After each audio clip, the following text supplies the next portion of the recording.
یونس نے بیان کیا، ان سے ابن شہاب نے، ان سے عروہ نے کہ عائشہ رضی اللہ عنہا نے کہا کہ بریرہ رضی اللہ عنہا ان کے پاس آئیں۔ اپنے مکاتبت کے معاملے میں ان کی مدد حاصل کرنے کے لیے بریرہ کو 5 اوقیہ چاندی 5 سال کے اندر 5 قسطوں میں ادا کرنی تھی۔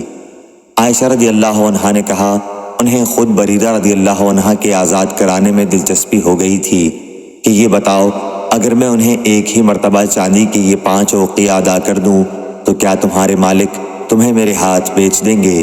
پھر میں تمہیں آزاد کر دوں گی اور تمہاری ولا میرے ساتھ قائم ہو جائے گی۔ بریرہ رضی اللہ عنہا اپنے مالکوں کے ہاں گئیں اور ان کے آگے یہ صورت رکھی۔ انہوں نے کہا کہ ہم یہ صورت اس وقت منظور کر سکتے ہیں کہ رشتہ ولا ہمارے ساتھ رہے۔ حضرت عائشہ رضی اللہ عنہا نے کہا کہ پھر میرے پاس نبی کریم صلی اللہ علیہ وسلم تشریف لائے تو میں نے آپ سے اس کا ذکر کیا۔ آپ نے فرمایا کہ تو خرید کر بریرہ کو آزاد کر دے، ولا تو اس کی ہوتی ہے جو آزاد کرے۔ پھر رسول اللہ صلی اللہ علیہ وسلم نے لوگوں کو خطاب فرمایا کہ کچھ لوگوں کو کیا ہو گیا ہے جو معاملات میں ایسی شرطیں لگاتے ہیں جن کی کوئی جز بنیاد کتاب اللہ میں نہیں ہے۔ پس جو شخص کوئی ایسی شرط لگائے جس کی کوئی اصل کتاب اللہ میں نہ ہو تو وہ شرط غلط ہے۔ اللہ تعالیٰ کی شرط ہی زیادہ حق اور زیادہ مضبوط ہے۔